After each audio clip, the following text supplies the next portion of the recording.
Welcome to Launch with Leaders, the podcast where we explore what it takes to lead, thrive, and create lasting impact.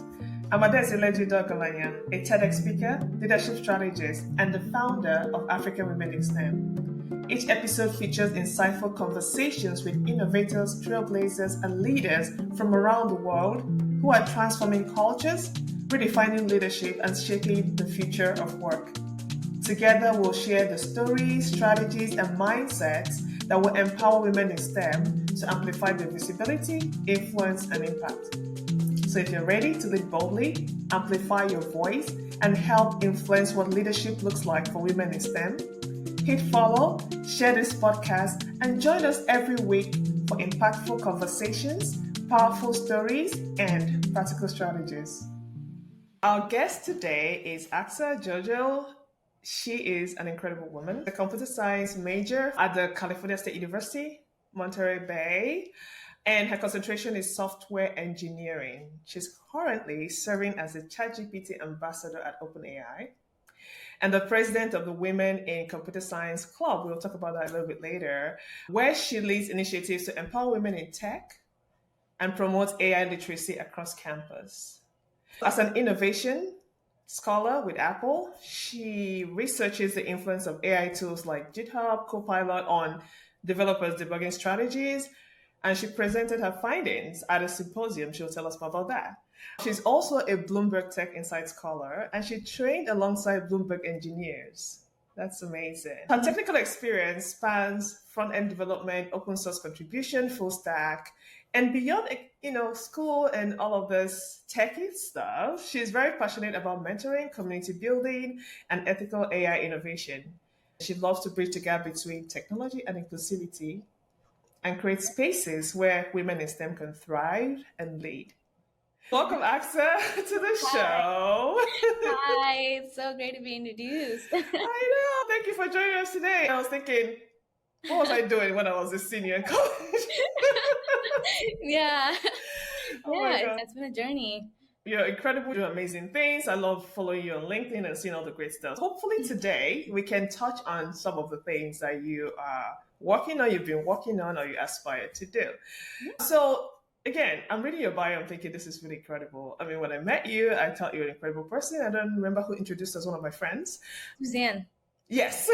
So you're a student, but you do so much more. You're a researcher, a leader, an advocate, and you love computer science, right? Yeah. So how are you doing all these things? What role did being curious about all these different things play in your journey so far? Do you want to tell us a bit about that? Yeah, I realized that freshman year when I first came to the university, I had a lot of free time and I didn't really know what to do with myself. And I knew that the market was not going to get any easier. It was going to be more and more competitive. So I talked to my professor, Dr. Joshua Gross. He's my research mentor too. And he's the one who really told me to branch out and look into different areas within tech and try to see if I can join clubs, try to see if I can make an impact on campus, because that can fill up my time and also help me look competitive in the market. What I did was join the Women in Computer Science Club. I joined as a publicity coordinator, and I think that was really the big step because it helped me get more involved with women in computer science. Because when I went to my classes, I would see 5 girls in my classes, and it would just be very intimidating to walk in there and be the only 2 girl or only like 3 girls in the class, and like the rest of them are guys. And it's just like, where's more women? Like, I want to see more of me around in my campus, right? And so that really motivated me to start doing more things on campus. And once I started hosting events, I started seeing people being super interested in these things. My passion for that grew because I really liked the idea of helping students and helping them feel recognized in this male-dominated field. It was seeing these people and helping these people that made me feel like what I do mattered. As it went on, I started taking up more positions like ChatGPT ambassadorship, Bloomberg Tech Insights, because I felt like it would help me stand out in the market, and also because it just helped me understand more on the technical end. It also helped me understand more on the leadership end, because being a software engineer is not just about coding. If you can't be a leader, if you can't communicate, and if you can't be the person that everybody wants to work with, you're not as great of an engineer. The whole idea of being an engineer is that you have a good balance of everything so you can work well in a team. Putting myself in these leadership and technical positions really helped me get like a good overall idea on what I needed to be like pre-prepared for when I finally go into the workforce or graduate college. That's why I feel like I put myself in like multiple shoes so I can like prepare myself, help my community, and be the most successful version of myself. Yeah, that's incredible. And I know someone listening now might be like, but I can't do all those things. But there's Mhm. one thing you said I want them to pay attention to. You have this free time. Even if you don't have free time, so please don't say I don't have any free time. It doesn't matter. But you talk to someone. There's something about no, sometimes we stop ourselves from the things that we could possibly have because we don't talk to people, either because we feel that we should know or we Mhm. just assume that people will not be open to helping. Mhm. First, you talk to someone and then they gave you ideas, and the second thing you did was you took that. Your professor could have told you all these things, and you would have just been like, yeah, yeah, yeah, whatever, and Yeah. just walked away, right? And you started somewhere with one thing, Mhm. and the one thing opened up all the other opportunities. Yeah. It's not, there's something I learned a couple of years ago, which is because I used to be an overthinker. Mhm. One thing I learned, they were like, just walk into the door and then Mhm. figure out what you're going to do once you're in the room. Uh-huh. I used to want to plan everything and manage all Yes. the risks. So one thing to take out of this is you can get into as many things as your heart desires. Mhm.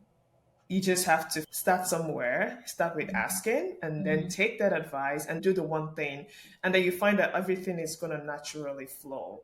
And it Mhm. seems like because you started taking these things and building yourself from it, when you saw opportunities that aligned, it was easy for you to step into it. That one is it, right? Yeah, yeah, definitely. I started early. I started early freshman year. That's when I started stepping into leadership roles, stepping into clubs, stepping into hosting events and stuff. So I felt like when I started early, it also helped me plan my schedule a lot better, because if I were to start this just right now, I feel like I would be a lot more stressed because I have job hunting to do, classes that are harder to do. So everything would be, I feel like, a lot more stressful. So I feel like the fact that I started early really did help me manage all my responsibilities, because if I didn't start as the president of the Women in Computer Science Club, I don't think I would have stepped into the role for research, Bloomberg Tech Insights program, or any of that. I felt like it was all like a stepping stone to one another. And the fact that I was able to plan my schedule out and kind of get a good stepping ahead into what my leadership roles are going to look like, I feel like that's what really helped me plan my life ahead, so I wouldn't have to like, overthink every single day. It would just be like, oh, I know what I'm doing. I have enough space. I have my classes scheduled. Everything was just kind of like take it one step at a time. I didn't try to think 2 to 3 steps ahead, because at that time I was still just enjoying my position, just enjoying the leadership that I was doing, enjoying the impact I was making on campus. And I think that being in the moment, also planning out my schedule as it goes, really helped me manage all my positions. Otherwise, I think I would have probably been burnt out by all this. Let's talk about that too. We started having a conversation before we got on the call and we talked about the transition you just made. You made a decision to get into these things and you also made a decision to plan your time and so on. You Mm-hmm. had more time at junior year, now you're moving on to other things. Can you tell us about how you transitioned and why and how that fits into your overall goal of moving to I the mean, next thing transition. from leading the Women in Computer Science, Okay. which is something you've done for so many years? I just recently, as in yesterday, stepped down because yesterday was our last event. We had an open source event. We brought in an engineer. We talked about how to contribute to open source projects, since I've contributed to open source projects before. I wanted to bring that knowledge to other students and how they can contribute, because it looks really good to like employers and like in the industry itself. What I realized after hosting that event was that I needed to focus on myself, because I felt like I've been focusing on leadership for so long. I've been focusing on impacting others, my community, that I didn't really take some time to talk about, to like look into myself and give myself the time to be successful when I graduate. So that's why that transition is just starting yesterday. I think so. I'm still in the process of knowing what it takes for me to go to the next step, because I have a tentative plan. My tentative idea is just to obviously keep myself up with applications, making sure that I am bit well with my technical skills, just practicing those lead code questions and everything. And then the biggest thing I want to really focus is just the idea of like taking time for myself and not having to worry about hosting an event or talking to people about an event, because I want to really take that time for myself. Maybe go out to the movies or watch TV shows that I have not watched in a long time. Those things I haven't done in a long time because I was preoccupied with other things. In this period of transition, I really want to focus on making myself happy. When you're super stressed and doing all these different roles, you kind of forget about yourself. You kind of forget to treat yourself. So I think that's what I really want to bring back, just like self-care things, going out, having fun, and using that extra time for either educational purposes, career development, or self-happiness stuff. Yeah, I mean, and this is what, leadership is about, because I talk a lot about being self-aware and self-leadership as well, because sometimes, especially when you are the kind of person that serves a lot, you might want to make a decision like this and you're thinking, oh my God, but everybody else is relying on me and they just keep pushing. But being able to say, okay, in this season, this is what I need, and stepping into that is actually very powerful in itself. There's something to learn here, and I'm really excited for you because, to your point, if you've served for so long, you actually need to give yourself room to breathe because you're going to step into the next thing. And that space is also going to help you think of other things that you could possibly do that are even more amazing. And you have so much example that you've shown, and people can pick up for what you've been Yes, working. I definitely agree with that. What I did while I was transitioning to not be part of the club anymore was to help my board members, help them step into their roles, help them give the resources that I had so that they can run the club successfully. So the next person in line for presidency is my sister. She's going to take up the role as president. She's going to like do the next things that I did and host the events and like, coordinate the events. But I didn't just like let her just like deal with it. I gave her documentation on what a next leader should be doing. I gave her the things you needed to know to take up this new position. And so, and not just myself, not just the next president, I kind of gave those instructions to all of my board members. Now they have an idea on how to run the club and how to be okay with not having someone who's been in the club for so long.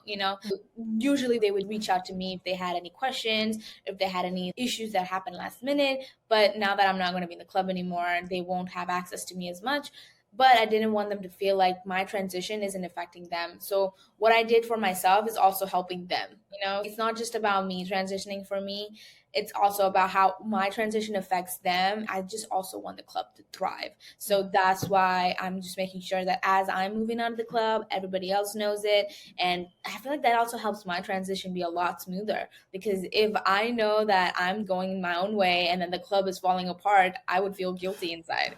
And so in order to make this a better experience for everybody, I felt it was my responsibility as a former president to bring the club together, let everybody know, and then I make my transition.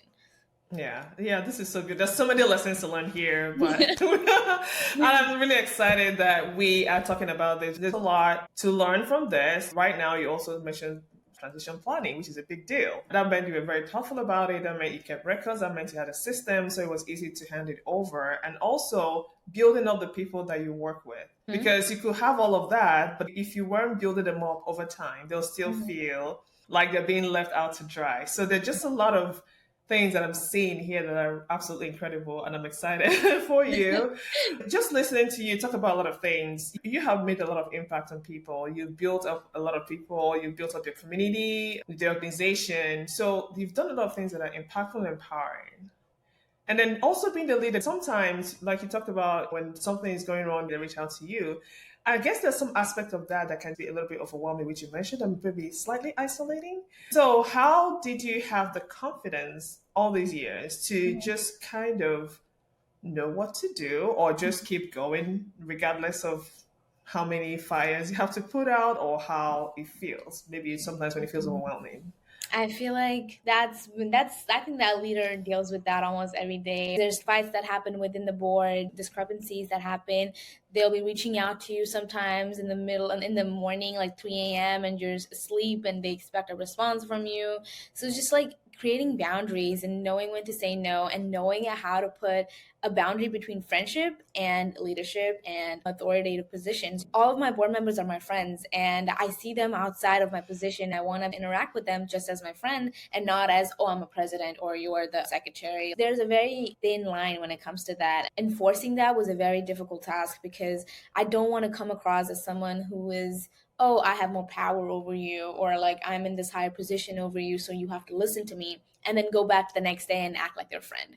So that boundary over there is something that you can only learn through time. I feel like through time, you get an idea on how to talk to them, how to come across to them, and what kind of boundaries you need to make between them. For me personally, it was a little harder because my sister is in the board, and my sister is also my sister that I see every single day. So when I talk to her, I reach out to her personally and I write in a formal way. I talk to her in a very formal way. I don't bring our personal family matters into the conversation. I just basically like talk to her as if I were to talk to my other colleagues. And that really helped me keep my professional setting with my sister and then go back the next day and just talk to her as if she was my normal sister and my family. I think that is what really helps thrive my community, my club, and my board members, to talk to them, knowing how to talk to them, and at the same time respecting their boundaries really goes a long way. Because if you don't respect each other, and the fact that you can be woken up at 3 a.m. in the morning, you can be getting responses super fast, or you have an exam coming up, that's not going to lead to a good team, right? Mm-hmm. So I would say that's one of my biggest things. That's how I navigate talking to my board members, solving these issues that are happening between them, and keeping that boundary line between friendships and being in a different leadership position. That is a thin line to walk, but it actually seems like you did that really well. Setting boundaries early on makes it easier. You did learn some things over time based on experience, but you obviously started somewhere, because those boundaries, they're helpful for you. They're also helpful for the other people because everybody knows, from the bat, this is how things are and this is where things end. And when we meet outside of this, let's just talk about other things. Yes, exactly. Let's focus on what we're doing. And it's a little hard, especially in this kind of setting. You're very likely going to find that the people on the board are your friends because you're all students, go to same school, all of that, versus maybe another board where people meet once every quarter and don't see each other again. You don't need to be friends with those people, so you can keep it strictly personal. And then also navigating that line with your sister as well. I think that's incredible, and what emulating. Yeah. So let's go a little bit into tech, because you just talked about the event you hosted, and you said you organized a computer science. What's CSUMB? Is that your school, right? Yeah, hackathon. Okay, the very first hackathon. When I hear hackathon, I'm not that freaked out now. Okay, but I used to feel like, oh my God, they're coming to hack me. I'm just kidding. It sounds very deceiving. The first time I heard, that's what I thought. But beyond that, I always thought it's something hard. So when I see people do hackathons and are smiling, I'm like, are you pretending? Are you actually happy? Can you tell us about that a little bit more? The whole thing about me hosting my school's hackathon came when me, my sister, and a couple of our friends went to CalHacks. CalHacks is California's one of the biggest hackathon. I've been there for the last 3 years and I was accustomed to going, but my sister and the other board members were looking at everything that was going on, and we were like, we don't have a CalHacks at our university, and we know we have a lot of people who are really interested in tech, who are really good at tech. They just didn't know about CalHacks, or they don't have the transportation to get here, or the fees to stay overnight, all of those challenges, and I didn't want that to be the reason why they couldn't also participate in something really cool and fun. Maybe we can bring this to campus. And we have funding from Google over $1,000. And we were like, what do we do with it? How can we engage our community? What can we do to make them interested in tech and make CSUMB also a tech-related cultural school? Because there are certain schools who are heavy on tech, and CSUMB was not on that list at that point in time. Bringing a huge tech-related activity or event to campus was the first step to embrace this tech culture within our university and show that to other universities too, that CSUMB is really serious about our tech culture. We know what we're doing and our students are engaging with tech. That's how we kind of brought the idea of bringing CSUMB's first ever Otter Hacks into California State University, Monterey Bay. It was a really fun event, catering, ordering, working with different people. We also worked with the School of Computing department, and they're the ones who helped provide us swag, they brought in speakers. And I would say it was an overall a really successful event because students have never really heard of a hackathon on campus before. And then they heard about it right now when we brought it to them saying, oh, we have Cal Hacks, we have Otter Hacks, we have all these different hackathons that we can attend. And if you can't afford to go to Cal Hacks, which is all the way in San Francisco, we also have one at our university. We're giving away prizes. We gave over like $200 worth of prizes away. We engaged so many students. We had over 30 students come up, and we had so many positive reviews saying that they wanted more. The more they urged for it, the more we gave them. We've been hosting Otter Hacks for the last 3 semesters now, and it's been amazing. Students are over the moon about it. I'm so glad we were able to bring that opportunity to CCMB students. Now they can work on their tech skills, get prizes, and interact with tech in a really fun way. Before, we didn't have that. Now we do. And that kind of transition really made students more excited to be here. And students are starting to show up to classes. Students are actually engaging with the community more. And that only happens when there's an exciting culture around the university. And that's what we were aiming to do. I feel like I can say that it was a really successful event. And I think that the school culture is really getting better around tech now. I mean, just listening to you, it sounds so fun. I was like, wait, why did I miss all 3? I'm going to actually just do it like another semester. I'm sure they're going to continue that culture because there's something about working on a challenge together that brings people together because it does play and reward and you have those conversations. But that sounds like so much fun. And I know for me, sometimes bringing something new can be tricky because yes, you've attended events, but no, you've not done it before. And then you're thinking, does it have to be like CalHark? But they've had several years to get to where they are. But just listening to you, you created your own thing, which was for your own school and fit into the culture really well. If you see something that you like, that you think is going to be beneficial to people, you don't have to copy it exactly. You just have to take it, modify it, and make it fit you, because you're the one planning all the stuff and the community around you as well. It's so true. We couldn't recreate Cal Hacks. It was way too many companies sponsoring them. We couldn't get as many. There's also the perfect area, San Francisco. It's where every single tech related thing is. And so it makes sense they can get a lot more resources out of that. And we're Monterey Bay. I don't even know if we have as many resources, but not as much as San Francisco. Things were a lot harder for us for sure. And we reached out to Cal Hacks. They were kind enough to help us out too. Just reaching out to your community and getting whatever resources you can is what really helped us stand out and make this our own Otter Hacks. You know, that's what we call it, Otter Hacks, because our mascot is an otter. Really nice. Yeah, it really makes sense because it really made it for CCUMB. We didn't make it for anything else. And the name itself kind of shows that it's for students at CCUMB who really don't know much about hackathons up until now. Yeah, that's beautiful. And let's talk about research too, because this kind of tech research, I thought I was going to be a researcher. And then I was like, I think this is going to be a very boring life. I don't want to be in the lab.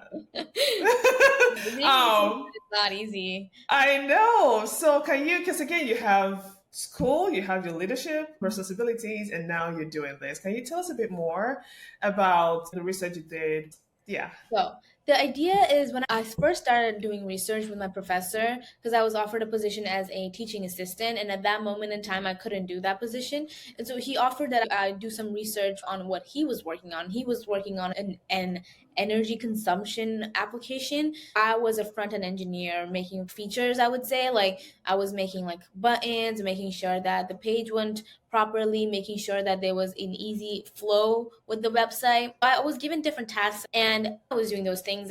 Mind you, I was just a sophomore. I had no idea how to code in TypeScript or JavaScript as much. And I was very new to front-end engineering. And so a lot of the times I was using GitHub Copilot and my professor was okay with it. And he was like, as long as you know what you're doing and you're learning from this, it's fine. As I was going through it, I got stuck on a bug that I couldn't solve for 2 days. And my professor had to step in and even he was stumped. And after a long hours of debugging, we finally found out that the issue was just 2 parentheses. that was breaking the entire code. And so I was like, I don't want anybody else to not understand the side effects of AI and to just blindly accept mistakes without thinking twice about it and having to debug for an endless amount of time. That was where my research sparked. Once I started that, my professor urged that I do Apple Innovation Scholars because our school was offering it at that point in time. And I was hesitant at first. I was like, I'm not going to do it. I don't think my research is good enough. It is whatever. And on the last day that the applications was due, I was like, who cares? Like, I'm going to try. It's not like it's going to hurt me. So send in the application 1 hour before the deadline. And a couple days later, I got the message that I got in. I was like, no way. I have no idea what I just did, but I just hit the jackpot. That's really where my research started. So currently I'm doing the research on how GitHub Copilot generates errors and how students respond to that. And so we're looking at the debugging strategies that students use while working with AI generated code. We're specifically focusing on GitHub Copilot because it's the default auto completion tool on VS Code, which is an IDE we use to code. We're focusing on how students debug code that is AI generated. Once we understand how students debug code that's AI generated, we can come up with a toolkit to help them understand these are the common errors AI gives. These are how you can avoid it. And so students have a better idea on how to debug alongside AI.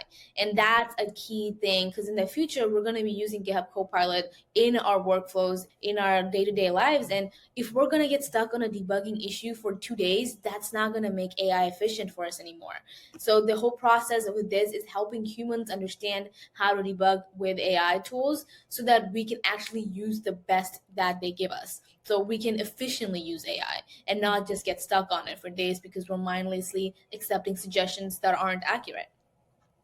I mean, this is so cool. Yeah. This is so cool. Do you know when it's going to be implemented, or is it already being implemented? So right now, I've already made like a VS Code extension, which kind of like as you're typing in an IDE, it kind of suggests code as GitHub Copilot does. But the trick is we're going to be injecting errors instead of actual correct code, so that when students are like mindlessly accepting the suggestions, thinking that everything is fine, and then they get to the end and they try to run that program, they're going to get a bunch of errors because they're not noticing the slight errors that AI could be generating, and we're injecting syntax errors, runtime errors, logic errors, those types of errors that students are not going to be expecting because they think that AI is going to be correct. And so they're going to be getting these errors, and we're going to be seeing how they debug those errors so that we can come up with a better toolkit on how they can do that. Right now, the coding process is almost done. We're working on the prompt that students can be using so that they can use GitHub Copilot and trigger anti-Copilot, which is the extension that I made.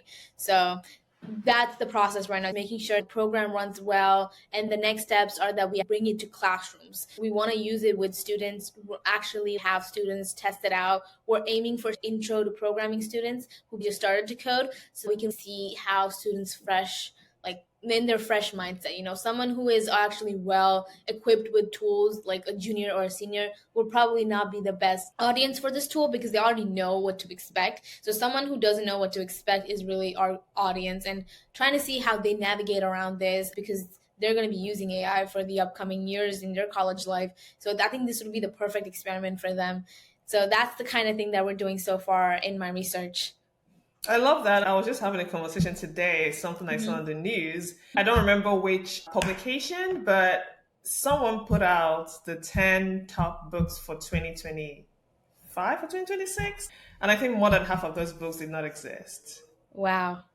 And it was so obvious because these were names of authors like Steven Spielberg, big names. People went to check him out because, of course, he wrote a book. She wrote a book. How did I not know? And the person used ChatGPT and claimed that usually they check, but this time around they didn't. And I'm like, this is a global publication almost. So again, back to now that we have to be using AI a lot, there's just going to be, some of these issues coming up. And it's a good thing that you identified it. You had a problem. Instead of saying, oh, thank goodness, I solved it after 2 days, I'm just going to move on. You decided that I don't want anybody else to go through this. So now I'm going to figure out what to do about it. So just being proactive and making it easier for the people that are going to use AI, which is almost inevitable. Because I listened to AWS had an event So last night they had a closing keynote and I kind of listened to it. And, I don't remember the guy that was speaking, but I listened to the whole thing because he was very interesting. And he said, you're not going to be coding very much because AI is here. But you're going to be looking over those codes and things like that. But to do that, you have to understand what you're looking for and understand what the issues are and what the errors are. Thank you very much for doing that. That's absolutely amazing. As researchers, you're trying to make life easier for the rest of us when actually need it. And I'm really hoping I can go somewhere with this research and kind of finish it and like really bring it to students and really like understand how they're thinking about code and AI generated code and coding alongside that. I'm excited to see where it takes me. Yeah, I'm excited too. And that brings us to mentorship. Because it's interesting that when we think of mentorship, sometimes we think of the mentor-mentee relationship that's direct. It's sort of mentorship as well, because you're helping people solve problems. However, I just kind of want to touch on you and what you've done so far in your position as a leader in women in computer science, school, or different places you found yourself, including this project we just talked about. How have you been mentoring people? What is mentorship to you? And how do you think that it really helps to build better people, stronger communities, and make it easier for women in STEM to succeed? I would definitely say being very present and making an impact on campus and people knowing who you are really help them feel comfortable around you and then bring themselves to you. I actually had students come up to me asking me for advice, asking me how I run the club as president. Like one of these, there was a new club that they started, the data science club, and one of the girls in the club wanted to be president. She came up to me, asked, so how did you do this? How did you do this position? Can I get any advice from you? So I mentored her on how to be a president and how I face challenges and how she can avoid it, how to use certain tools that we were supposed to be using. So I gave her a good layout. And it didn't end with her. Other students come up to me asking about classes, how to do well in certain like courseworks and stuff. So how mentoring them, helping to tutor them in coursework, helping them understand, that's where I really shine. I really enjoy helping people, helping them figure out their issues and debugging code. My peers who come up to me and ask me,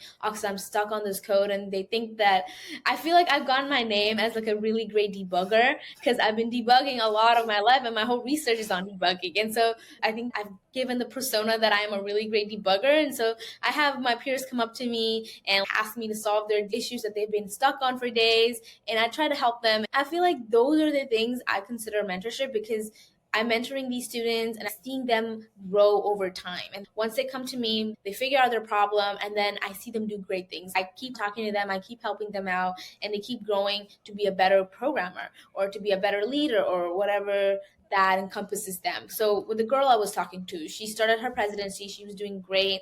I think due to some reason she had to step down, but that initial help I gave her, I think that really helped her. And she told me that she really liked the fact that she had someone to ask for help. And that you don't get to see often. If I didn't make an impact on campus, if I wasn't in leadership positions, I don't think she would have known to come to me or to come to any women in that fact, because there isn't a lot of women there to represent leadership. Being part of this and being aware of what's going on campus and I guess putting a name for yourself, that's what really helped people reach out to me. And that's what helped me with my mentoring process too, because if people didn't come to me, I wouldn't be able to help them. What I did, even if people didn't come up to me, was if I see students alone and I know they're not doing well in class, I would go up to them myself, introduce myself and see if they need any help. And they would find that really appreciative because sometimes people are just too scared to talk or too shy and you have to make the first move. And that really makes a big impact on them. Because at the end of the day, if they learn from you, you learn from them. It's kind of like a mutual thing that happens. And you leave happy knowing that you were able to provide some of your skills to someone who really needed it. You were able to also learn something from their end. So it's always a learning process for me and for them. Mentorship goes a long way for me because in school, I'm a mentor for my peers. At home, I'm a mentor to my sister. And the fact that she's in my university and doing the same course as me, so she's also a computer science major. She's also just 1 year younger to me. So all my professors know both of us. So it's funny because I have to tell her, this is the class you need to watch out for. This is how I can help you. These are things to stay away from. Just the things that sisters do. I've been through the exact same thing she's done. And she's in the same major at the same university. It's very funny because I feel like everything she wants, I have the information for. And that's how I mentor her. That's how I mentor my peers. And I feel like this is definitely something I want to do even after I get a job. Just join an organization of mentorship, because I got my great mentorship from my professor who really helped me step into these roles. I want to bring the same to other women, other students in general, just so that they can make an impact in their own way in their communities. And so that's what I really enjoy about being part of a mentorship group. I'm excited. And I'm going to come and pull you in since you're looking for somewhere to go. I'm the founder of African Women in STEM, and the whole idea of having someone or other people that have done what you're trying to do, and then being able to reach out to them so that you don't make certain mistakes, and then you give yourself the opportunity to succeed even more. There's something I always say. I'm like, closed mouths don't get fed. Because to your point, some people feel like, oh my God, I cannot ask because, and we're a virtual community. So in a virtual world, I can't really see who's having it unless we get on a call. And most times we go on a call is mixers and everybody's just happy and so on and so forth. But the whole idea of being able to ask questions. And then also, your sister is just like a class, lower than you and stuff, but you're still mentoring. I remember I spoke to this lady earlier this year, was it last year? And we're talking about mentorship. And I think she hasn't really had the kind of mentors that she wanted. But one thing she said that stuck with me was, she was like, I can't mentor anybody because I've never been mentored. I don't understand what mentorship is about. In my mind, I just spoke to her for 2 minutes and I know she's incredible. But she's there thinking that she has nothing to offer anyone. So this whole thing about there's always somebody that's one step behind you or even 2 steps. You can always offer something to someone. When you teach, you learn twice. One thing that I really loved about this is lifting up as you go. You do not wait until sometime in the future, when you were the CEO of Google and things like that. But it's just something that you do, and it helps you learn and grow, brings you both joy, and they can see the change and transformation in the people around you. So that's the greatest reward, when you see that someone has evolved into a better version of themselves. You're like, everything was worth it. Let's talk about networking, because I've been seeing your LinkedIn going to stuff like Afrotech and just meeting all those people. We're in tech, we're in STEM, and there's something about people that are technical in general, which is we're very focused on the work, the solutions, the problems, and a little less focused on the relationships. Once upon a time, that could fly. The way things are, especially with AI and the job market, relationships have always been necessary, but more so now. Can you tell us a little bit more about how you're able to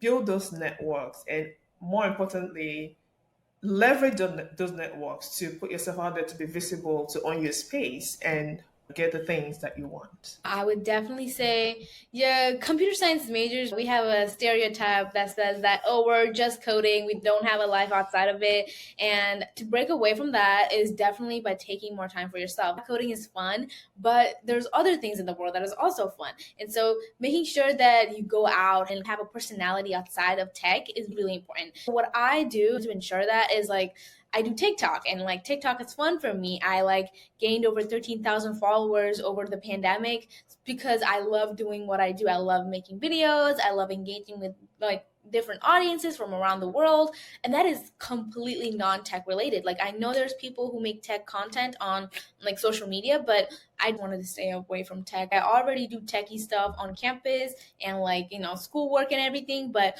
doing something completely different really helps you. And that is a good talking point to bring up when you're at these networking events, because everybody talks about tech. When you talk about something non-tech related, they think you have something to offer other than just technology, because people don't want to be around people who talk tech 24/7. You have to have a personality. And so that personality stems from doing something that is not related to tech. And if it's related to tech, that's fine too, but try to do something really different. If it's something you like crocheting, you like going out to swim, you like hiking, definitely do those things and build onto those things and bring them up in these events, because people like to have a conversation with people they have a good vibe with. And that's what I think really helped me stand out. When I went to the recruiters, I wasn't reading a ChatGPT script. I wasn't just having a whole script idea on what I wanted to say. I just talked to them as if I was talking to my professor or a colleague in a very respectful, formal way, but not super stiff. I wanted the conversation to flow casually. That only happened because I was engaging myself in social activities outside. I would go to multiple networking events, conferences, and put myself out there. It is scary to talk to new people, but the more you do it, the more comfortable you get.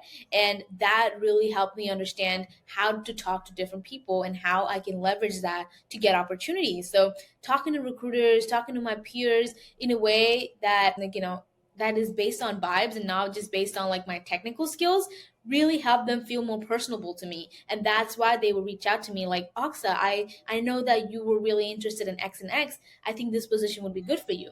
And if I hadn't made that personal connection with them, they wouldn't have thought of me. They would just think of me as another person with the same skills like 30 other people have. But she has a different personality, or like she has conveyed, like had a bond with me that is different from another person. And that really happens when you talk about things that are non-technical.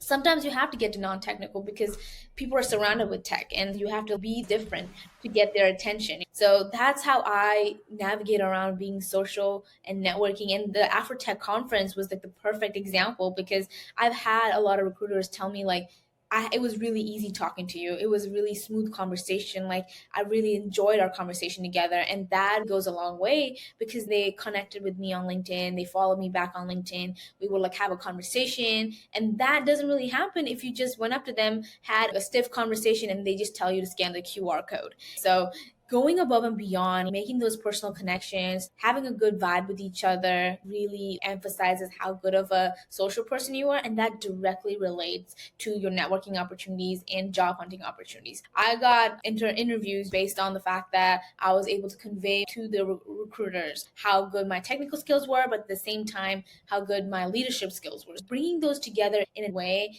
that doesn't feel too stiff is the goal in this market. Being yourself, being the best version of yourself, and being someone personable, because that really goes a long way.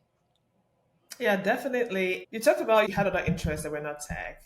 Mm-hmm. For you, it was you didn't want to talk tech 24/7. I know some people are Mm-hmm. very passionate about tech and they feel like they want to talk tech 24/7. Mm-hmm. But there's a benefit to doing other things Mm-hmm. outside of Yeah. tech. If you love riding a bicycle, you find other people. If you love, to your point, hiking, you find other people. If you just love food, you Mm-hmm. find other people. And the interesting thing is, because it's not your area of expertise, you're probably more relaxed in those environments. And it helps you to practice how to have conversations with people. Another advantage, too, is that you may end up finding somebody in tech at a Mm-hmm. company that you want to work for. You guys bond over food, they get to know you, and now it's easier to cross over to the other side because people hire people. So I always tell people never take for granted where you are, where you find yourself. I understand that you're in school, you want to get an internship or a job, and you're laser focused on that. But the thing is, your career, if you actually want to have a long career, it's probably going to last. Even if you're not working for someone for decades, if you end up having your own business, you're still going to be in some career for decades. You want it to be long and sustainable. And the relationships will get you there because those are people that will be doing a lot of the things that you would have done all by Mm-hmm. yourself. And they can only do that if they get to know you, have a relationship with you, and then know who you are, what you want, what you're looking for. They may not have something right then, but they'll always be thinking about it. So this is good because networking is one of those things that people find very icky, and there are a lot of reasons for that. Mm-hmm. Because well, what good network, and everybody comes together, and nobody wants to really have a. You just put it up a front, and networking events tend to be something that most people hate. Yeah. But to your point, with what you did, you can always find what works for you, the way it Mm-hmm. works for you, and start from there, and then Yeah. build it up to whatever you need to Yeah, do. just to add a little cherry on top of what you said, is all about being yourself and being personable. As if you were only talking about, if you just start a conversation with someone, be like, "Hi, my name is Achsah. Like, I have all these qualifications. I'm skilled in these technologies," and you just start off like that. Nobody wants to talk to you. You can already tell the person they're going to be in the work environment because they're looking for a job and they're very straight up about it. And that is true in this day and age. You need it, but the way you talk about it and the way you bring it up the way you have a conversation, that is really what stands out. Because if a person doesn't really like having a conversation with you, they wouldn't think of you again. But if they really love the conversation you had, they would think of you again. They would think about the skills you have. And so that's the kind of nuance that you want to go around, because I think that's what really helped in conferences, just going up to them, having a casual conversation, and then slowly bringing up these tech skills that you have, and they will pay attention to those things. And that's how you kind of want to portray yourself so that you can be successful in your field. Yeah, definitely. So there's so much to learn here. I'm excited, if you can tell. Let's talk about legacy. I don't think it's ever too early to talk about legacy. I believe we're all here for a reason. We're heading somewhere and we want to be remembered for something. Just like when you're networking and having conversations with people, what do you want them to remember when you leave, right? Because you're spending a longer time than the few minutes you're having a conversation with somebody. In this world, AI is definitely changing the world so many ways, but you've shown that you can get on and get with whatever is happening. When you imagine your future and what people will think about you, what is that thing that you want to leave and how do you want people to remember you or think about the things that you do? I think a quality that stands out about me would be to be very proactive. Starting freshman year, I would apply to scholarships even if I had no chance of getting them. I would write essays for no reason, writing those giant scholarship things, putting them into a giant database with millions of other people who I'm competing with. Like, I knew that it was not going to happen, but I still did it anyway. Same thing with the Apple Innovation Scholar. I didn't think I would stand a chance. I still did it anyway. I was proactive about it. I reached out to my professor to like really like see if my applications was good. Even with like the Bloomberg Tech Insights program, I reached out. I actually missed the mandatory meeting that we had to do in order to, be selected for the program. I missed it, but I didn't just sit there and cry about it. I emailed the recruiter, asked if I could have another chance or if I could be still accepted into the program. And luckily, he was fine with it. I was able to get to the next step of that application process. But if I had not decided to email the recruiter, I would have never gotten this opportunity. Every single step in my life, if I hadn't been proactive, I wouldn't be here or get to where I am. And I think that that's the legacy I want to leave. Just be proactive about everything you do. Even if you don't think you have a chance, just apply for it. You never know what the decision could be. It could be good, it could be bad, but don't do things with high risks. If there's no risk and you can afford to do it, just go for it. I think that will take you to places you would have never imagined yourself in. That's what really happened for me. I would apply for things without being worried if I'm going to get it or not. I still applied for it anyway. I still went out to look for opportunities. I went to my professor, asked about different opportunities. I went to my peers to ask about opportunity. I even heard about Afrotech through one of my friends at the Bloomberg Insights program, and I proactively asked them how their experience was. I asked my university, and I was fully funded for this conference. By the fact that I proactively asked my university about this conference, I initially thought I wasn't going to get it because the requirements say that you have to do this and that, but I still went and did it anyway. I talked to them, and they said, yeah, we can fund you, and I didn't have to pay a dime. So that's the thing. I really think that if you put yourself out there and ask questions, just ask. There's no harm in doing that. Sometimes there's more good than harm. I feel like that's what my life lessons have taught me.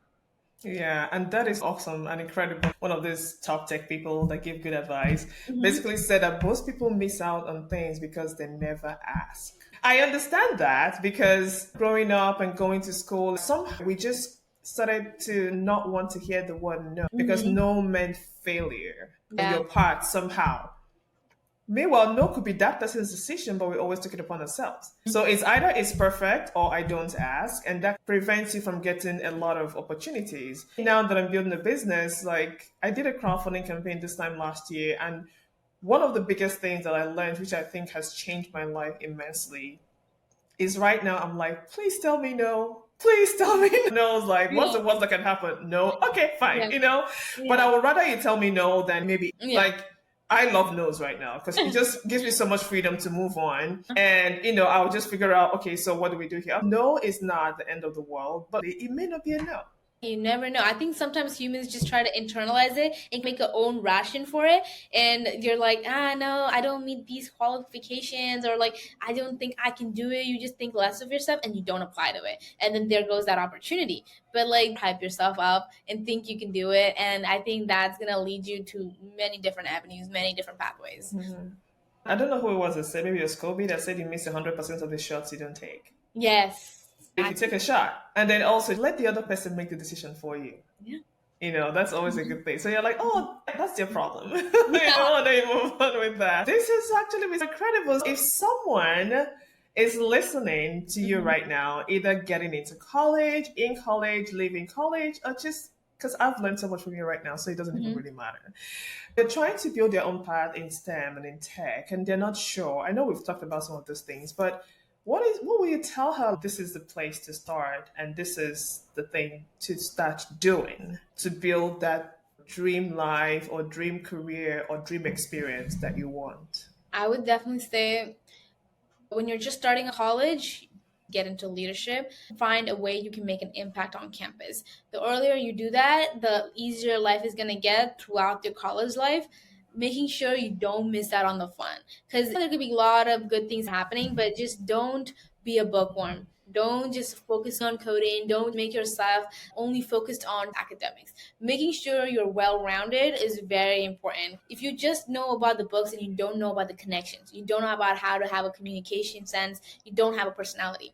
If none of those align and you're just book smart, life isn't going to be a path of roses for you. The current market is not going to accommodate that. You need to be well rounded, making sure that you have a good balance between social life and academic life. I definitely really encourage that. I feel like students who are overachievers like me, when I was younger, I would have thought, oh no, going out, that's bad. I should only focus on school. Now I think I should have definitely balanced it more. That would have elevated me into more opportunities by knowing more people and having more opportunities for networking purposes, I would say. And yeah, just like also don't forget your technicals, making sure you work really hard during your intro years, like freshman and sophomore year, to get a good GPA, because I feel like GPA matters a lot too. If you want to get into research, if you want to get into scholarships, all those things, a good GPA really helps. And really being proactive, going to your tutors, going to office hours, talking to your professor, having a good relationship with professors and TAs really really help so much, because they know you, they think about if they know you and they like your skills, they can vouch for you, and that will take you to so many different places, and they'll make you also confident in yourself, so being surrounded by the right people, taking those proactive measures and enjoying yourself both academically and socially, I think that's the biggest piece of advice that I would have really loved as a student in my couple years ago. Yeah, this is wonderful. This is really great. And yeah, sure. So have a balance, and there's a lot to that because some of the things that helped you when you were having the conversations with the recruiters came from having that balance, exploring the other parts of you and growing those skills as well. Thank you so much. This has been wonderful. What are you working on right now? And how can people find you and connect with you or collaborate or offer you a job? Okay. Oh yeah, I'm currently working on my research with GitHub Copilot and AI auto completion tools. We're still working on the prompting, the labs and stuff. I'm also passionate about data structures and algorithms. I'm trying to learn more about them, understand them, get myself prepared. So those are like the main things I'm focusing on. I'm also the ChatGPT ambassador. As ambassador, I'm trying to promote ethical use of AI and how students can use AI in ways that are not just for copy and pasting stuff, but also just like career development and like understanding your concepts better. And so just there's so many features ChatGPT has to offer, and so how to utilize them effectively, that's like my next goal for next semester, just helping people be more aware of AI, not just being a copy and paste tool, but being so much more, and how it can help you accelerate your speed. You can find me on my LinkedIn. I'm super active on my LinkedIn, so that's where you can find me. And I have my email too. Go ahead. My email is achsahmaria.jojo@gmail.com. And that's like my two main spots of professional connections. And if you see me on LinkedIn, you'll definitely get a response from me because I'm on there 24/7. Okay. I think it wasn't me because I thought I was on LinkedIn way too much for my own good. But so we're going to share all this information in the show notes. So Achsah Jojo on LinkedIn, and we're going to share her email as well. And so everyone listening, make sure you follow Achsah, follow me, tag us, and let us know after listening to this episode, what have you learned? What was most helpful for you? And is there anything that you're going to take action on right now to get you to where you want to get in your career, studies, or whatever else you're building? Tag us, Achsah Jojo and Adaeze Iloeje-Udeogalanya. Follow us on LinkedIn. But tell us, let us know what you thought about this episode. I had an absolutely incredible time. And thank you so much, Achsah, for being here and for just lighting up my day and teaching me so much. I feel like I should talk to you every day. I'm so glad you're here. I'm so happy to be talking to people with your audience about all the things that I know. And it's been a real pleasure talking to you.